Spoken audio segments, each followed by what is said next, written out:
6 to 12 months on a shelf. No fridge, no freezer.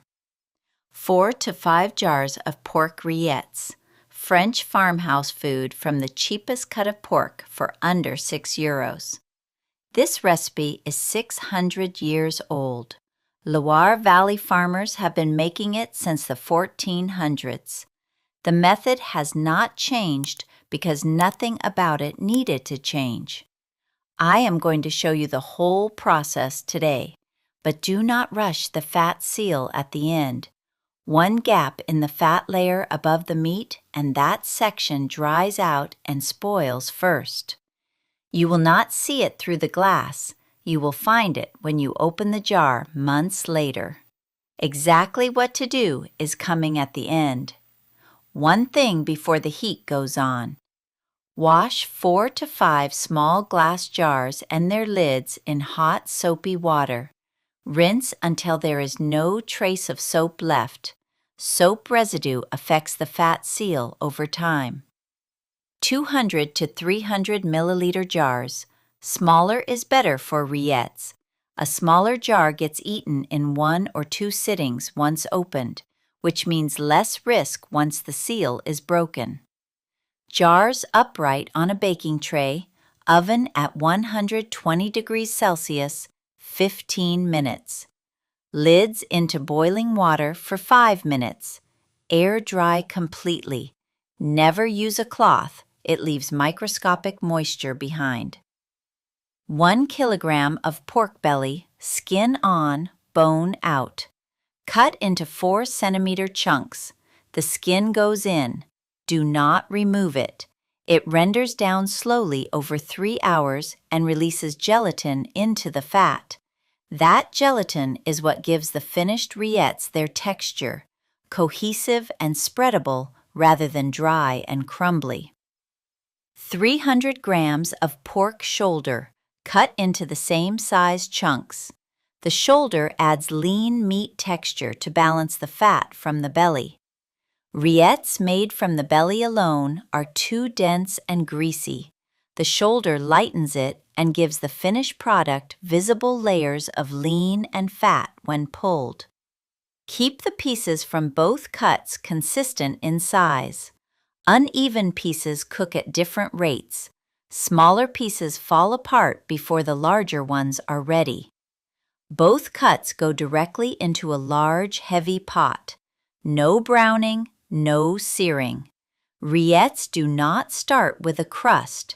They start with raw meat going into a cold pot, then building slowly from there. 2 teaspoons of fine salt and 1 teaspoon of ground black pepper over the meat. Toss to coat every piece. 4 garlic cloves peeled and crushed. 2 bay leaves. 1 teaspoon of fresh thyme or half a teaspoon dried. 1 teaspoon of fresh rosemary or half a teaspoon dried. Half a teaspoon of ground nutmeg.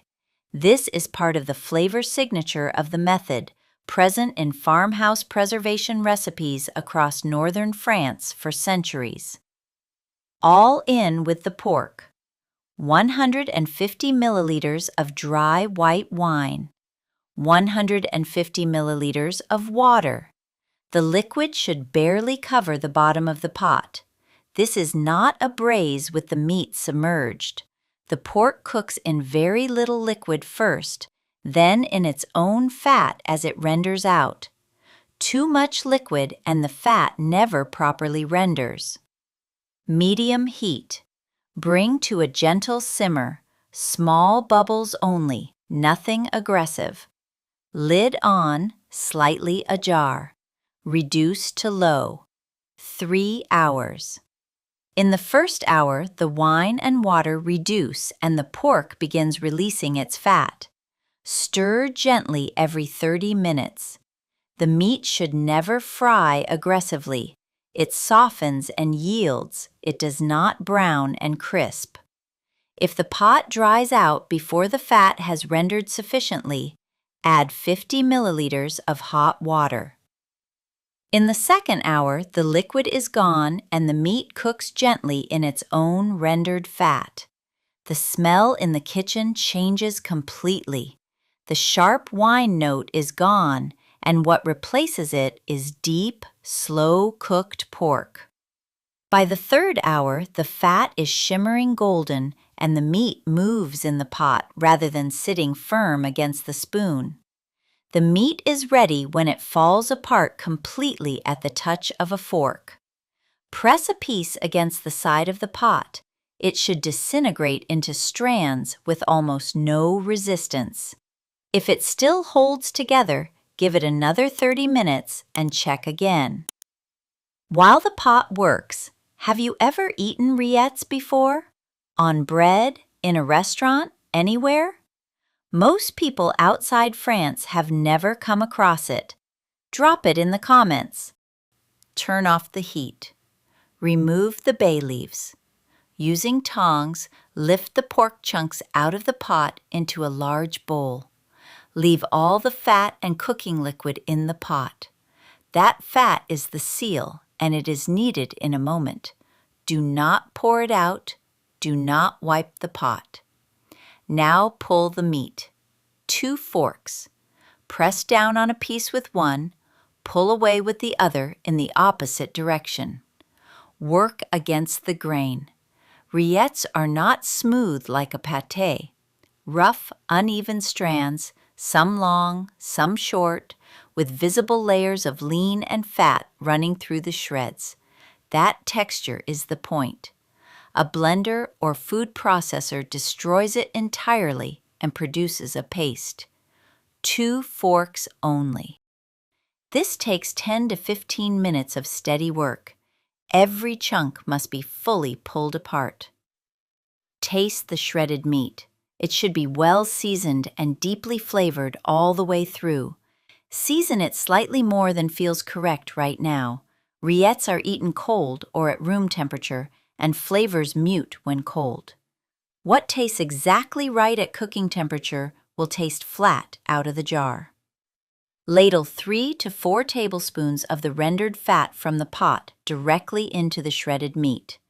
Mix through with a fork until every strand is coated. The mixture should look glossy and hold together loosely when pressed. Pour the remaining fat and cooking liquid from the pot through a fine mesh strainer into a clean jug. Discard the solids. This strained fat is the seal for every jar.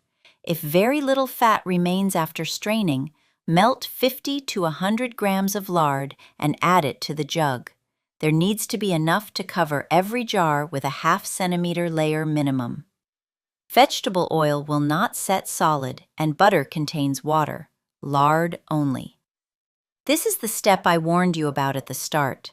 The fat layer must cover every millimeter of the meat surface with no gaps. One exposed patch, and that section dries out and spoils while the rest of the jar stays perfect.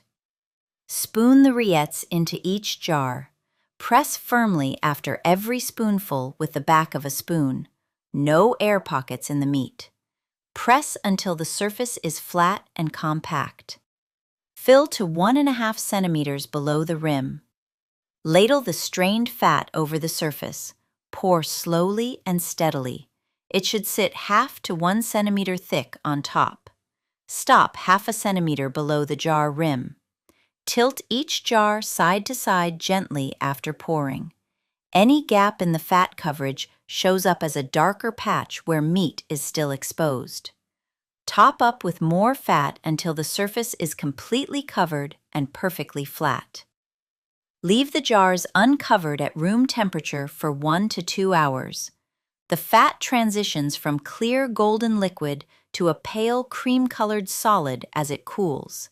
That pale solid layer is the seal.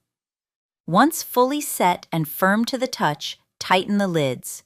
Refrigerate overnight before moving to long-term storage. Cool, dark, dry storage at 10 to 15 degrees Celsius, 6 to 12 months on the shelf. Once opened, refrigerate and eat within 2 weeks. Scoop the rillettes onto a board. Take a knife and lift the fat layer off the surface. or stir it directly into the meat below for extra richness. Both are correct. Both were done in Loire Valley farmhouses for centuries. Cut the bread into slices. Spoon the rillettes onto it generously. The texture pulls apart as the knife drags through it. Rough, stringy, uneven, pale gray-pink with visible streaks of fat running through the strands.